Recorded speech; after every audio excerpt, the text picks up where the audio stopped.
issue. That's actually another thing we should talk about too. This is, I think, something that people don't really talk about enough in the NBA is what were the great memorable playoff series of the last since 2019, since the KD Warriors broke up.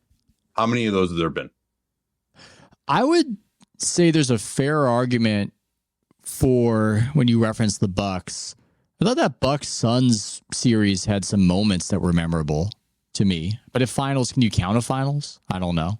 No, yeah, of course you can count. I mean, so my definition of a great playoff series is two great teams playing, and then it's a very competitive series.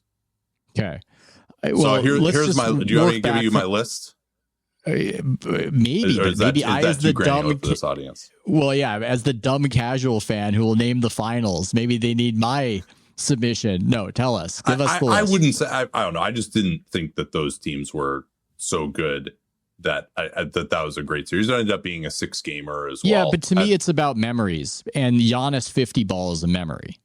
But anyway, give us the submissions. I think that's and the two plays in Game 5, yes, as well. So yeah, that's all right. Maybe I'm not giving that series short shrift because those are two teams that didn't beat anyone to get there, but they were pretty good teams. It's like Celtics Warriors is arguably not fitting your criteria, but is going to echo across history as perhaps the most meaningful Steph Curry finals. And therefore, I would say you have to call that a great series.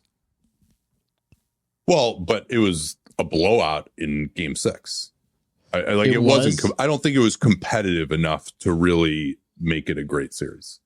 But Game 4 is a big NBA moment. I'm saying if your series gives me a big NBA moment, then it fits my criteria as a great series. Wait, is this you being more positive on the league than me? Is that what's happening here? Again, people are so unfair. I'm the only objective man alive, Nate. The only one. Objectively, the only objectively, and I suffer for it. It's quite unfair. So I would say, like last year's Denver, Minnesota was probably the only one from last year. Like Philly and New York, but there were like some injuries, and that's the other thing too. I would have to say it was a series where there weren't massive injuries. Yeah, that was a first round series. Yeah, OKC Dallas was actually an awesome series too. Like that was really good. You had 2 of the top 3 finishers, an MVP. Like it would have gone to Game 7 if there wasn't a controversial foul on a 3-pointer at the very end of Game 6. So yeah, but they've had maybe like 5 great playoff series in the last 5 years. I would say would be my my thought on that. 5 in the last 5. I'm thinking about it. I don't know why. And the reason for that is because there are just so many injuries. And that's another, I think, indication that there are too many games that like you've had like 2023. I don't think there was a single great playoff series in that entire playoffs. Wow. I'm trying to remember even what happened in 2023. Oh, I guess no. The Kings, one would be Boston, Miami, where they almost came back from down 3-0. That would be the only one. But then Jason Tatum sprains his ankle at the beginning of Game 7, and that was a blowout. But people enjoyed just the Celtics' despair, and that was entertaining and memorable for people. This is good. You got a Bill Simmons and his father talking about it. That was cool. Look, have we fixed the NBA, Nate?